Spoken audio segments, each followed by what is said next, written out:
Hi, I'm Steph. Thanks for watching this video. This is my second of 3 Christmas videos I'm going to hammer out today, quick before the holiday gets here in a few days.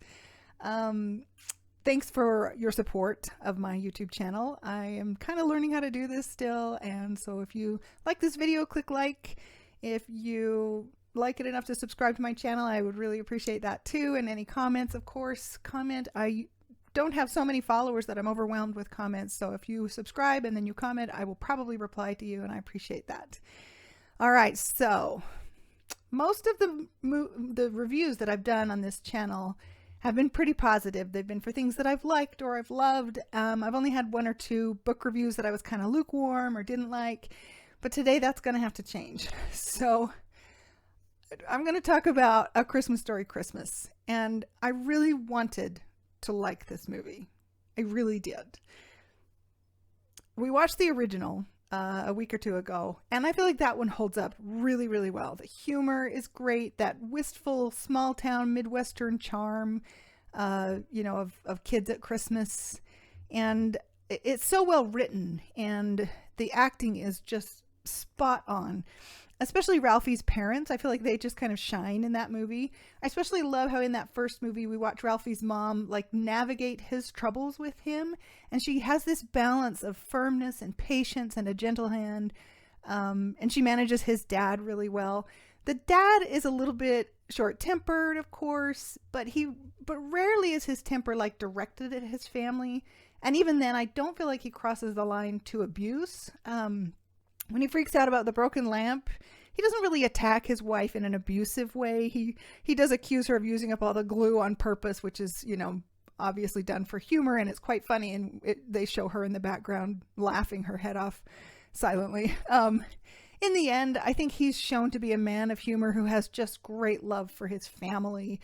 When the Bumpus dogs eat the turkey, like just moments after the voiceover is telling the audience how much the dad loves turkey, he doesn't freak out. He doesn't scream about the door being left open. He doesn't go hunt down the dogs. He just says, "Get your coats," and they go out to eat. And I think this is so great. It shows what kind of a man he really is. Even though he's a curmudgeon, he loves his family. So these are good people, and it's a great story. And Peter Billingsley is perfectly cast. He was a great child actor. So there was a sequel, which I never saw, back in 2012. I'll probably never watch it. It has really abysmal ratings on IMDb and like a 36, I think, percent audience score on Rotten Tomatoes. So that doesn't look like it's worth tracking down and watching. So the new film that came out this year on HBO Max, A Christmas Story Christmas, brings back Peter Billingsley. And I heard some promising things. Both the scores on Rotten Tomatoes are around 80%. Although IMDb's average is like 6.8 out of 10. So clearly some people really love the movie, and I wanted to love it as well. So we sat down to watch it. And right off the bat, I was annoyed with Billingsley's narration. They have him do the voiceover, which should be really good, but I felt like he was a little over enthusiastic, and it felt like we were being set up for something, like he's a salesman trying too hard to sell you a mediocre product. But I thought, okay, I'll give it a chance. Maybe it gets better. So the story opens up with grown-up Ralph Parker wrapping up the year that he has taken off to work on writing and publishing his huge sci-fi novel that he wants to be a writer, and so they saved enough money for him to take off a year of work. But if it isn't published by like January, then he has to go get a job. So it's the end of the year, it's Christmas time, and the pressure is on. So he's living in an apartment in Chicago with his wife, and they have a son and daughter. It's the 1970s, and things aren't going super well for the Parkers. Their car is really junky, their money's running out, and no one wants to publish this massive sci-fi book that he's written. We have a scene of him visiting a publisher in person, and he tries to bribe him, which is a nod to like the big gift that he gave his teacher in the first movie. And then there's a second nod to when the teacher opened her desk drawer and it was full of all the toys and things that kids had brought to school and she'd taken away. There's a nod to that when the publisher opens his drawer to put Ralph's gift bribe in the drawer, and the drawer is full of other bribes that he's been given. Which was fine. It was amusing.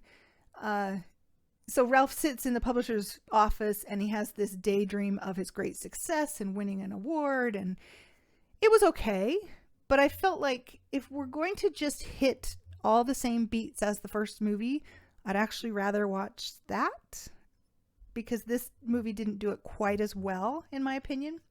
So the publisher like snaps him out of his daydream. He says, "No, I don't want to publish your book," and Ralph goes home.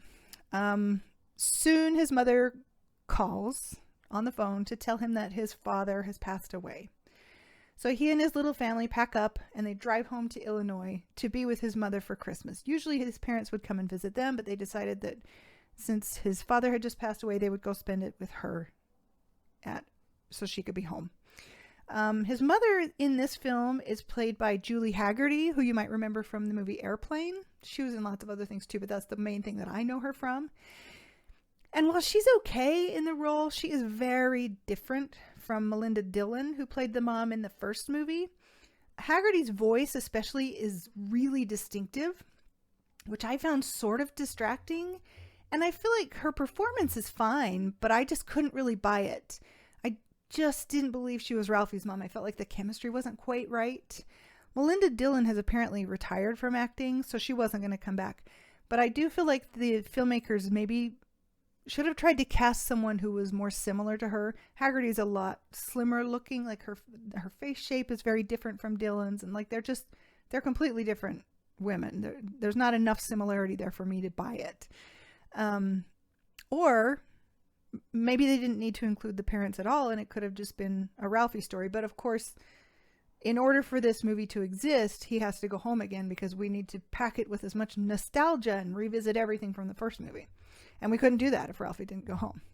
So Ralph and his family arrive at his mother's house. There are some jokes about Midwest winters and how they would put an egg in the radiator to kind of seal a leak, which I didn't grow up in the Midwest, so I've never heard of that, but I also am not a big car person, so I don't know. They eat some funeral casseroles that people have dropped off, and there are a pair of bullies on a snowmobile that knock over the Parker kids' snowman in the yard, like in their yard.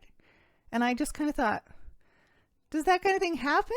Did that happen in the 1970s? I grew up in the 1970s and I never saw anything quite like that. So that was a little step too far for me, and I think it was supposed to be funny, but for me, it just wasn't funny. The Bumpus neighbors still live next door, and there's an attempt at humor about how like gross and dull one of the Bumpus children or grandchildren or whatever is who comes over to say hello. He's just gross, and I don't, and this is just me, I just don't find gross as funny as some people do. The hounds are still running around, which, okay, but again, do we have to repeat everything from the first movie? I'm not so easily sucked in that I will love anything that references something else that I've loved. I'm not going to just point at it and go, oh, I recognize that. That's amazing. It has to actually be really good. So a lot of movies do this, and shows too. They'll reference other things, better things, not realizing that what you're making kind of pales in comparison. And that's where we gave up. So none of the three of us that live in my house were interested in watching any more of this movie. So we didn't really get very far into it, maybe a half an hour. But I've learned in all of my years of entertainment consumption that if something isn't entertaining, it's okay to stop watching or reading it. I don't feel compelled to finish something just because I started it. And we were like bored. I wanted to like it. And I was really disappointed that I didn't, but I wasn't laughing. The jokes were kind of falling flat for us and we were just bored with it. So I feel like in comparison, the first movie pops along at a fast enough pace that keeps the audience really engaged. But this movie is betting on your love of both the original movie and of Peter Billingsley and not much else. I know a lot of people have enjoyed it, and maybe I'll get some crap for this. Feel free to disagree with me in the comments. That's fine. Just don't insult me. Let's be nice. But it just wasn't for me. So whoever this movie was for, it wasn't me or my family, because none of us liked it. And I feel a little bit cheated because of that. I feel like if they're going to make a story about Ralphie all grown up, they should have just done a whole new thing. Just tell us a Ralph all grown up story. But they couldn't keep themselves from repeating all of the old original gags. I mean, do we really need to watch an adult Ralph daydreaming? Is it as charming now as it was when he was 9? I was a big daydreamer in childhood. In fact, there were chunks of time in elementary school classrooms that I completely blanked out because I was so busy in my head. But most of us outgrow this by adulthood, or at least we learn to manage when we indulge in daydreaming. And so it felt a little awkward that he was doing this in the office of the publisher. He just allowed himself to go off into this daydream. I feel like the main thing that's missing from this movie, or, you know, from the part of it that we watched, is the magic of the first one. Childhood Christmases, especially what we might consider old-fashioned Christmases, they were a time of like wide-eyed innocent wonder for kids. The first movie is set in 1940, so before the U.S. involvement in World War II, but after World War I, and the country had, at that time, you know, mostly recovered from the First World War. It was a time when kids still walked to and from school. Moms still baked cookies and chatted over fences with neighbors. And of course, you know, most kids, Christian kids anyway, grew up believing in magic and Santa and flying reindeer. And obviously I'm romanticizing things a lot. Absolutely, there were kids who had abusive or alcoholic parents and miserable childhoods, and I understand that. But overall, childhood was still mostly an innocent time, and I feel like the first Christmas Story movie captures that really, really well, and it romanticizes, you know, those Midwestern Christmases of that era too. But the new story is not really about childhood; it's about a grown-up child. Since I didn't finish the movie, I did go read about it online. I hunted up some spoiler-heavy reviews just to see if I'd missed anything really valuable. It sounds like I mostly just missed more references to the original movie. There were appearances by actors from the original movie, including both Ralph's friends and his former bully, who gets like a redemption arc. There's a visit to the window at Higbee's, and here's the spoiler, here's the ending. Ralph gets his happy ending as he's given the chance to be a writer. It sounds fine, and I'm glad that some people liked it. That's fine with me. I'm not one to argue with people. I'm just telling you what I thought. I just didn't buy what the first part of the movie was selling me. Ultimately, I think what it comes down to is that this is meant to be a sequel, but they couldn't resist just hitting all the notes from the same movie, or from the first movie. And that it ended up feeling really watered down to me. Like I said before, if you're going to keep reminding me of a better movie, why wouldn't I just go watch that better movie instead? So anyway, those are my thoughts. What do you think? Am I crazy? Did you love it? Did you hate it? Leave me a comment. Maybe hit the like button if you like this video. Consider sharing and subscribing. And thanks again for watching. And I will see you in the next video.